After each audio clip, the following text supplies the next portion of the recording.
Hello welcome to Prime 9 news. సినీ కార్మికుల ఆందోళన ప్రస్తుతం తెలుగు రాష్ట్రాల్లో ఎక్కువగా చర్చనీయాంశం అవుతున్నటువంటి అంశం ఏదైనా ఉంది అంటే అది సినీ కార్మికుల ఆందోళన అనే చెప్పుకోవాలి. ఏంటి అసలు వీళ్ళ ఆందోళన, దేనికి ఆందోళన చేస్తున్నారు, అసలు ప్రొడ్యూసర్స్కి మధ్య అదేవిధంగా సినీ కార్మికులకి మధ్య చాలా గ్యాప్ వచ్చిందని చెప్పుకోవాలి. గత కొన్ని రోజులుగా జరుగుతున్నటువంటి అనేక పరిణామాలన్నీ మనం చూసినట్లయితే ఈ విషయాలన్నీ చాలా స్పష్టంగా అర్థమవుతాయి. దేనికి ఈ ఆందోళన అనేది మనం ఒకసారి చూద్దాం. మనందరికీ తెలిసిందే, సినిమా హీరోలు అనగానే కోట్లకు కోట్లు రెమ్యూనరేషన్లు తీసుకుంటూ ఉంటారు. కేవలం సినిమా హీరోలు మాత్రమే కాదు, ఇటు హీరోయిన్లు కావచ్చు, లేకపోతే పేరున్నటువంటి కమీడియన్లు కావచ్చు, సినీ ఆర్టిస్టులు కావచ్చు, డైరెక్టర్లు, వీళ్ళంతా కూడా చాలా పెద్ద పెద్ద రెమ్యూనరేషన్లు తీసుకుంటూ ఉంటారు. అవసరమైతే ఇటీవల కాలంలో వచ్చినటువంటి కొన్ని మార్పులకి అనుగుణంగా కొంతమంది షేర్లు కూడా తీసుకుంటున్నారు. అంటే వచ్చే లాభాల్లో కొంత షేర్ కూడా తీసుకునే విధంగా హీరోలు కావచ్చు, డైరెక్టర్లు కావచ్చు మాట్లాడుకుంటున్నారు. ఇలాగే ఉంటుంది సినీ లోకం అంటే, కోట్లకు కోట్లు సంపాదించుకుంటూ ఉంటారు అని మీరు అనుకుంటే ఖచ్చితంగా భ్రమపడ్డట్టే. నిజమైన సినీ లోకం అలా అస్సలు ఉండదు. కార్మికులను మనం చూసుకున్నట్లయితే, అంటే సినిమాలో 24 క్రాఫ్ట్స్ ఉంటాయి. లైటింగ్ దగ్గర నుంచి, లేకపోతే direction department, dancing department, makeup department, ఇలా చాలా రకాలైనటువంటి క్రాఫ్ట్స్ అన్నీ కూడా ఉంటాయి. వీళ్ళంతా కలిసి పనిచేస్తేనే ఒక సినిమా అవుట్పుట్ సక్రమంగా వస్తుంది. అది ప్రేక్షకుల ముందుకు వచ్చి ఒక హిట్గానో లేకపోతే మరో విధంగానో ఉంటుంది. కానీ ఇంతమంది కష్టపడేటువంటి సినీ ప్రపంచంలో మనకు గుర్తుండేది మాత్రం కేవలం తెరపైన కనిపించేటువంటి పెద్ద నటీమణులు, దాంతోపాటుగా ఆ సినిమాకి డైరెక్టరో లేకపోతే పెద్దగా పనిచేసినటువంటి టెక్నీషియన్స్ మాత్రమే మనకు గుర్తుంటారు. కానీ వేల మంది ఈ సినిమా కోసం పనిచేసినప్పటికీ వీళ్ళెవ్వరూ కూడా మనకు తెలియదు.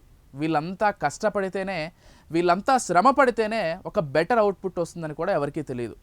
కానీ వాళ్ళ జీవితాలు ఎలా ఉన్నాయని ఒక్కసారి చూస్తే మాత్రం చాలా దుర్భరంగా ఉన్నాయని మాత్రం చెప్పుకోవాలి. ఎందుకంటే కేవలం రోజంతా ఉదయం 6 గంటలకి షెడ్యూల్ వేస్తే రాత్రి 10 గంటలు, ఒక్కోసారి 11 గంటలు, ఇంకా లేట్ అయితే నైట్ షూటింగ్స్ ఉంటే 12 గంటలు, 1 గంట వరకు కష్టపడేటువంటి వీళ్ళందరికీ 500, 600, 700 రూపాయల వేతనం మాత్రమే ఒక రోజుకి వస్తుంది.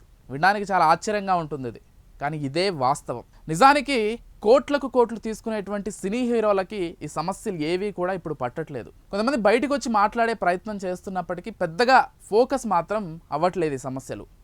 మనందరికీ తెలిసిందే, గత కొద్ది రోజులుగా ఆ కార్మికులంతా కూడా మేము షూటింగ్లు పూర్తిగా బంద్ చేస్తామంటున్నాం. ఇక్కడ ఇంకో ట్విస్ట్ ఏంటంటే, మాకు డబ్బులు ఉన్నాయి కదా, మేము బయట ఇండస్ట్రీ నుంచి పిలిపించుకొనైనా పని చేపిస్తామనేటువంటి విషయం కూడా లేకపోలేదు. అలా కూడా కొంతమంది ప్రొడ్యూసర్స్ ప్రయత్నించారు. కానీ ఇక్కడే ఎప్పటి నుంచో స్థిరపడ్డటువంటి వేలాది మంది కార్మికుల సంగతి ఏంటి అంటూ వారంతా ఒక ఉద్యమంగా బయలుదేరుతున్నారు. నిజానికి ఒక సినిమా హీరోకి 50 కోట్ల రెమ్యూనరేషన్ ఇస్తున్నారు, లేకపోతే 100 కోట్ల రెమ్యూనరేషన్ ఇస్తున్నారు అంటూ ప్రభుత్వాల దగ్గరికి వెళ్ళి మా సినిమాకి 200 కోట్లు ఖర్చు అయింది, 300 కోట్లు ఖర్చు అయింది, ఇప్పుడు సినిమా టికెట్ల రేట్లు పెంచకపోతే అసలు చాలా కష్టం అవుతుంది, కాబట్టి ఖచ్చితంగా ప్రభుత్వాలు దీన్ని పరిగణలోకి తీసుకొని రేట్లు పెంచాలి అంటూ ప్రొడ్యూసర్స్ లేకపోతే ఆ సినిమాకు సంబంధించినటువంటి కీలకమైనటువంటి వ్యక్తులు ప్రభుత్వం దగ్గరికి అడుగుతూ ఉంటారు. మనం కూడా అదే నిజం అనుకుంటాం. నిజమే కదా, సినిమా కోసం ఇంత ఖర్చు పెట్టారు, రేట్లు పెంచకపోతే ఎలా కష్టమవుతుంది కదా అని మనం కూడా అనుకుంటాం.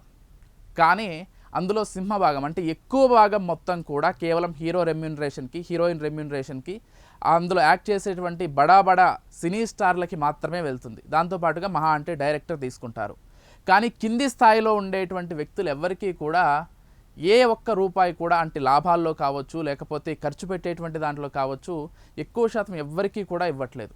ఇప్పుడు వాళ్ళంతా కూడా మాకు గతంలో 500 ఇచ్చేవాళ్ళు ఇప్పుడు ఒక 1000 రూపాయలు ఇవ్వండి అని మాత్రమే అడుగుతున్నారు. ఈ చిన్న డిమాండ్ను కూడా ప్రొడ్యూసర్స్ ఏమాత్రం పరిగణలోకి తీసుకోవట్లేదు.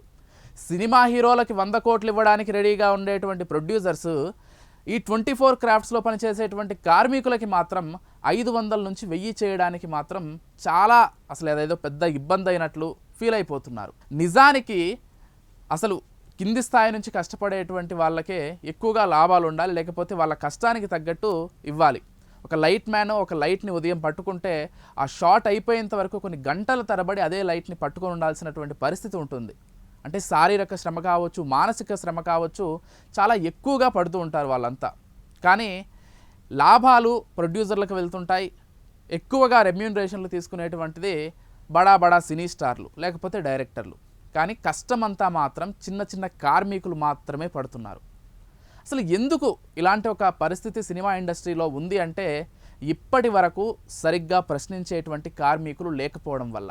కానీ ఇప్పుడు పరిస్థితి అలా లేదు, పూర్తిగా మారిపోయింది. ఇప్పుడు సినీ కార్మికులు తమ గళాన్ని చాలా బలంగా వినిపిస్తున్నారు. ఖచ్చితంగా మా రెమ్యూనరేషన్లు పెంచాల్సిందే, మాకున్నటువంటి కొన్ని డిమాండ్లని ప్రొడ్యూసర్లు ఇవన్నీ కూడా తీర్చాల్సిందే అంటూ చాలా బలంగా పట్టుబడుతున్నారు. ఇప్పుడు ఖచ్చితంగా సినీ కార్మికులు కనుక వాళ్ళ డిమాండ్లు నెరవేరకపోతే సినిమా షూటింగులు ఆపేస్తామంటూ ఖరాఖండిగా చెప్పేశారు. ఇప్పటికే మనందరికీ తెలిసినటువంటి విషయమే, ప్రొడ్యూసర్ల వైపు నుంచి కొంతమంది, అదేవిధంగా కార్మిక సంఘాల వైపు నుంచి కొంతమంది, హీరో చిరంజీవి ప్రస్తుతం సినీ పెద్దగా ఎవరైతే ఉన్నారో ఆయన దగ్గరికి వెళ్ళి మాట్లాడే ప్రయత్నం కూడా చేశారు.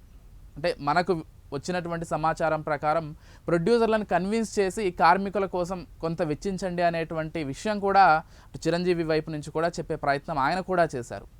అయినప్పటికీ ప్రొడ్యూసర్లకి ఏమాత్రం మనసు రావడం లేదు. ఎందుకంటే ఇంతమంది కార్మికులకి మనం వేతనాలు పెంచితే ఖచ్చితంగా సినిమా భారం ఎక్కువ అవుతుంది అనుకుంటున్నారు. కానీ ఇదే భారం సినిమా హీరోలకి కోట్లకు కోట్లు ఇచ్చినప్పుడు మాత్రం ఆలోచించట్లేదు. కేవలం కార్మికుల విషయానికి వచ్చేసరికి మాత్రం ఒక 500 పెంచడానికి, ఒక 300 పెంచడానికి, లేకపోతే వాళ్ళ ఆరోగ్య బీమా చేయించడానికి వీటికి మాత్రం చాలా ఇబ్బంది ఫీల్ అయిపోతున్నారు వీళ్ళంతా.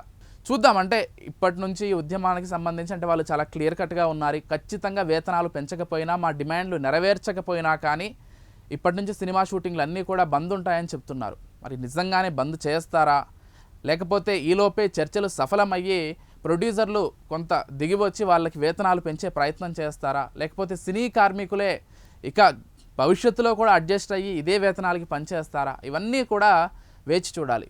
కానీ మనం మాత్రం ఒకటి చాలా క్లియర్గా చెప్తున్నాం, హీరోలకి, హీరోయిన్లకి, డైరెక్టర్లకి ఇన్ని కోట్లు ఇచ్చేటువంటి ప్రొడ్యూసర్లు 24 క్రాఫ్ట్స్లో పనిచేసేటువంటి చిన్న చిన్న కార్మికులని కూడా దయచేసి ఇప్పటికైనా కానీ వాళ్ళందరినీ కూడా దృష్టిలో పెట్టుకోవాలి మీరు. ఎందుకంటే వాళ్ళు లేకపోతే సినిమా అనేదే లేదు. ఇప్పటికీ కూడా ఫిలిం నగర్లో కావచ్చు, మధురా నగర్లో కావచ్చు, ఇలాంటి ప్రాంతాల్లో 3000, 4000 పెట్టి చిన్న చిన్న రూముల్లో జీవనం గడుపుతున్నారు వాళ్ళంతా. కనీస సౌకర్యాలు కూడా ఉండట్లేదు. వాళ్ళని దృష్టిలో పెట్టుకోవాల్సినటువంటి అవసరం ఖచ్చితంగా ఉంది. ఇప్పటికైనా కానీ ప్రొడ్యూసర్లు ఆలోచించాలి. కేవలం హీరోలు మాత్రమే కాదు సినిమా అంటే, 24 క్రాఫ్ట్స్లో ఉండేటువంటి అందరూ కలిస్తేనే ఒక సినిమా అవుతుందని ప్రొడ్యూసర్లకు ప్రత్యేకంగా చెప్పాల్సిన అవసరం లేదు. బట్ వాళ్ళ వేతనాల విషయానికి సంబంధించి పునరాలోచించాలి. ఖచ్చితంగా వాళ్ళ వేతనాలు పెంచాలని వాళ్ళ డిమాండ్కి ప్రైమ్ 9 కూడా ఒక గళంగా మేము కూడా వినిపిస్తున్నాం. కాబట్టి ప్రొడ్యూసర్లు ఈ విషయంలో ఆలోచించాలి, వాళ్ళకి వేతనాలు పెంచాలి. ఇది వాళ్ళ special program. Keep watching Prime 9 news.